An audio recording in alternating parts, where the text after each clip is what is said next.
Dallas-Fort Worth's housing market still a gold mine, or are the best days behind us? In today's video, we will be looking at the DFW housing market, looking at the trends and the data, so you can be well informed about the current state of the real estate market here, especially if you're looking to buy here in the near future. And then we're also going to be talking about the current state of the economy as well, from the pandemic highs and lows to shifting job markets to tightening of monetary policy. It's been a wild ride these past few years. And for the folks calling for a crash for the past 3 years, will they finally be right? Who knows? The current environment that we're in right now is deeply affecting the home buying power, okay? And it's especially affecting people in the Dallas area because, when it comes to inflation and everything like that, according to a new study from Wallet Hub, Dallas-Fort Worth had the worst inflation rate of any city in the U.S. in 2024. Though the national year-over-year inflation rate is around 3%, and for DFW has hovered around 5%. I definitely have felt the wrath when, going grocery shopping or just like necessities. Things have really skyrocketed. I'm pretty sure you know that too. Our economy right now on paper is still not in a recession, but a large chunk of Americans feels like it is one. Oftentimes I hear people call this a silent recession because people are suffering, even though it's not showing on paper.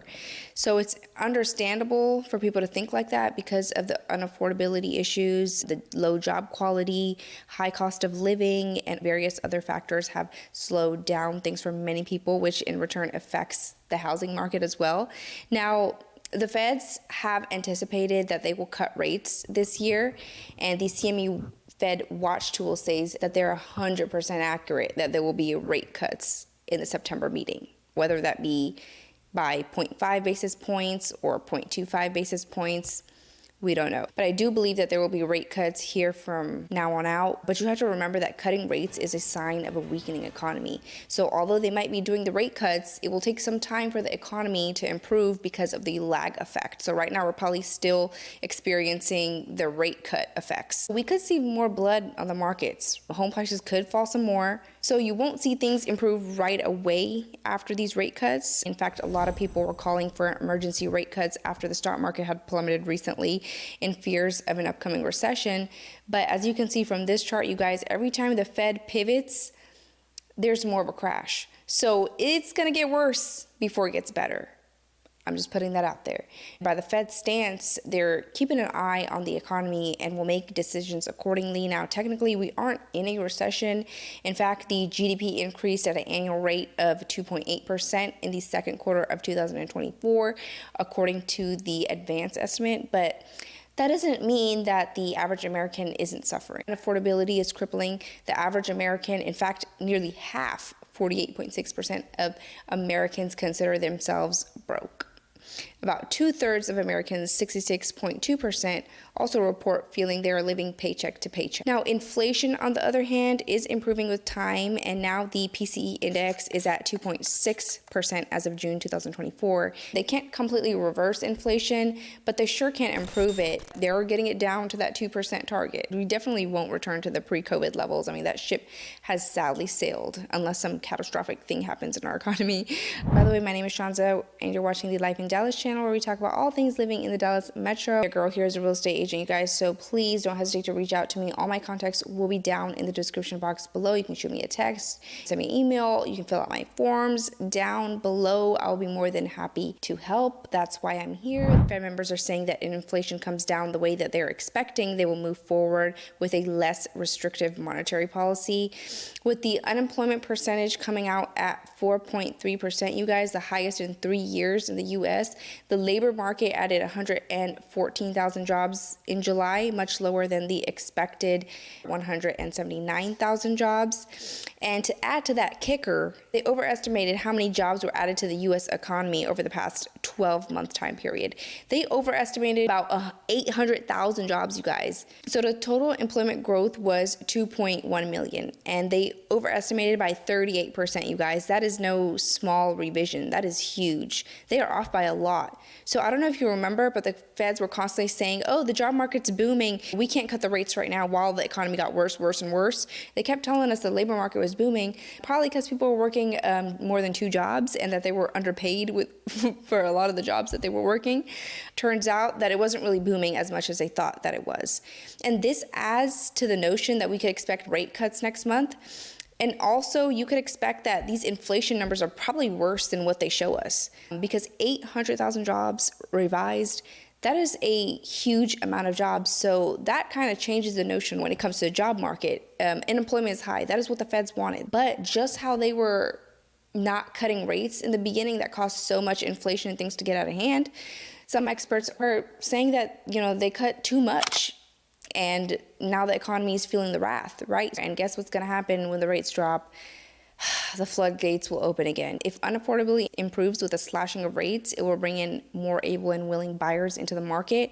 Now, with elections and growing tensions in the Middle East, these things can also affect our economy.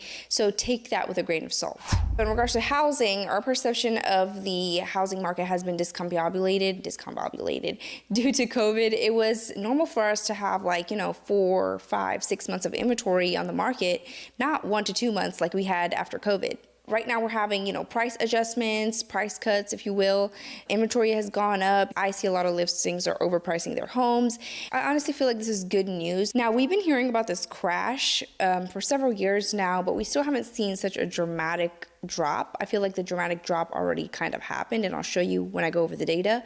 I specifically want to focus on the DFW housing market because real estate is very localized. There's so many factors apart from just supply and demand that affect the housing market, such as job growth, you got the population growth, cost of living, etc. All that play an effect in your local housing market. Oftentimes, some people are talking about one city in the north of the U.S. and a lot of people are moving from there. There's not a lot of jobs there.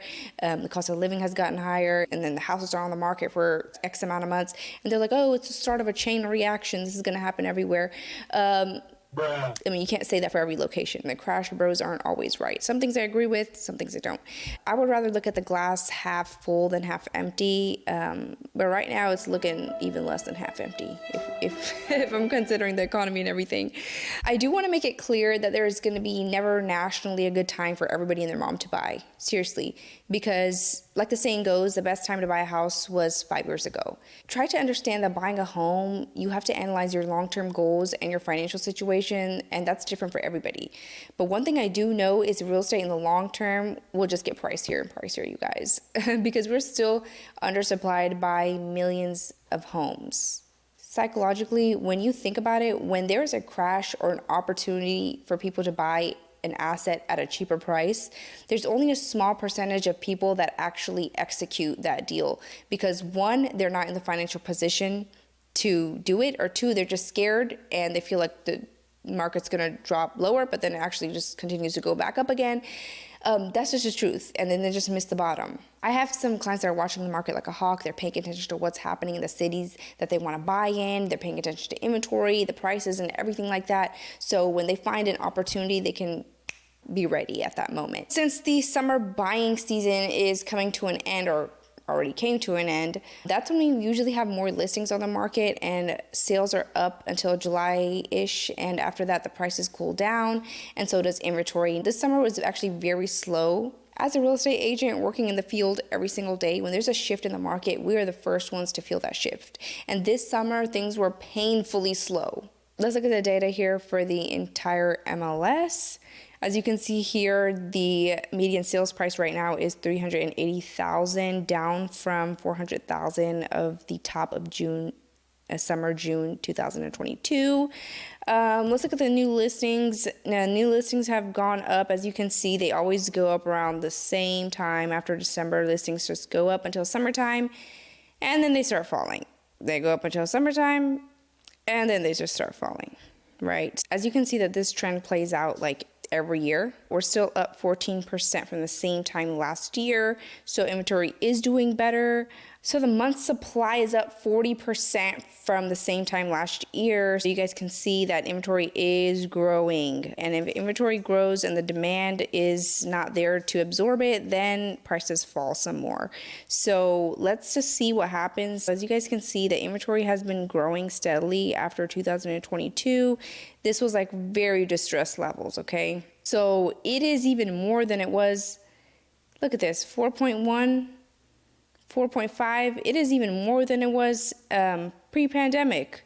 That is good news to me, honestly, because more inventory means more opportunity to negotiate. So it's the highest amount of inventory that we had in 5 years, you guys. But you also have to remember that there's so many people that have moved into the area to kind of absorb the inventory, but then also like so many houses were built. I really hope that nothing gets too crazy. So you can see that we have topped off in the market on May 2022, and then we've just been falling from there. We haven't really reached back at the top yet. And I don't know if after, this time it's going to go below this low right here, if it's going to go below this low that we had over here. I'm not sure what's going to happen, okay? It cannot even get back to that low.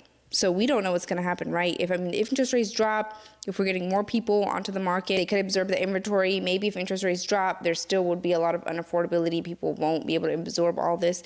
That's why you have to really pay close attention, have monthly updates. So I also want to point out that that's the data for the entire MLS, right? Let's look at some cities here in the Dallas metro that have good school districts. So we got Frisco, Wiley, you can do Capel, but I'm just picking cities with good school districts.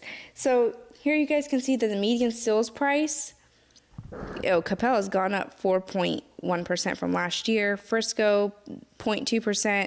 Plano, negative 4.6%. Wiley, negative 2.7% from last year. It's not a dramatic drop as it was before. I mean, you probably can't tell that much because these are overlapping each other. But for example, if you look at Plano, Plano had that top, everybody had that top, but as you can see, the Frisco area, it's kind of going back up. Capel, it's going back up. It's steady going up.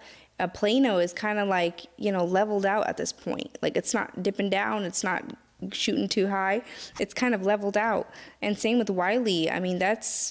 It looks pretty stable. Look, it's keep going up and down a little bit, but for the most part, it's not such a dramatic drop. So you have to also pay attention to the city that you're moving to and not the whole DFW area in general, because some of these attractive cities that people are moving to, their housing markets don't change that much. You might not get that much of a discount there. For example, if you're doing a little smaller town that probably doesn't have the best school districts, or it's not in the best location, it's the desirability of it is less, then the prices may drop more in that area. But if you're looking for a city with top-notch schools, a lot of amenities and all that, don't think that you're going to get a huge discount on these houses, because there's still demand out there, even though things are still in the correction phase, from the top of 2022 where things were overinflated.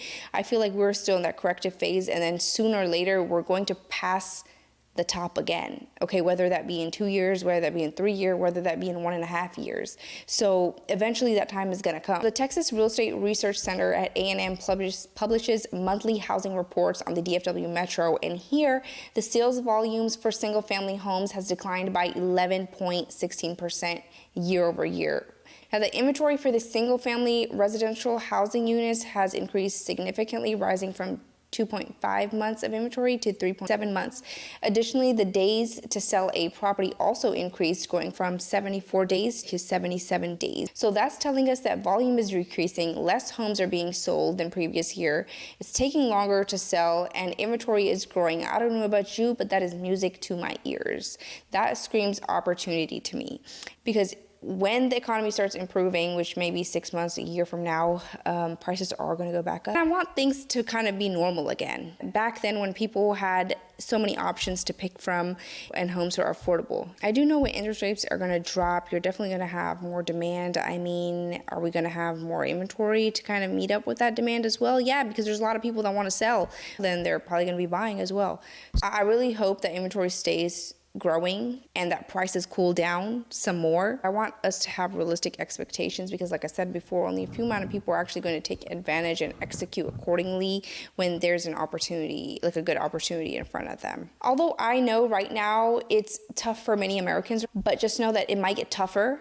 But then after that toughness goes, we're going to have some relief, right? Because the point of the rate cuts is to stimulate the economy.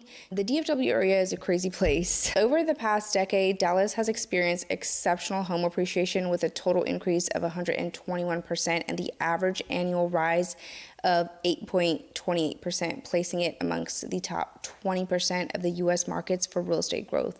Now, despite the recent slight dip, the long-term trends remain strong, with Dallas consistently ranking in the top 3 for appreciation over various periods. This indicates a historically sound investment opportunity. In addition to appreciation, Dallas offers a vibrant job market, diverse culture, and various neighborhoods, enhancing its real estate appeal for those interested in buying. And Dallas remains as a promising market. So if you guys need any help with your real estate needs, please don't hesitate to reach out to me, you guys. I'll be more than happy to help. All my contacts will be down in the description box below. You can shoot me a text, an email. You can fill out some of my forms so I can be better informed before we have a conversation. And by the way, remember to check out the rest of my videos, and I will see you in my next video.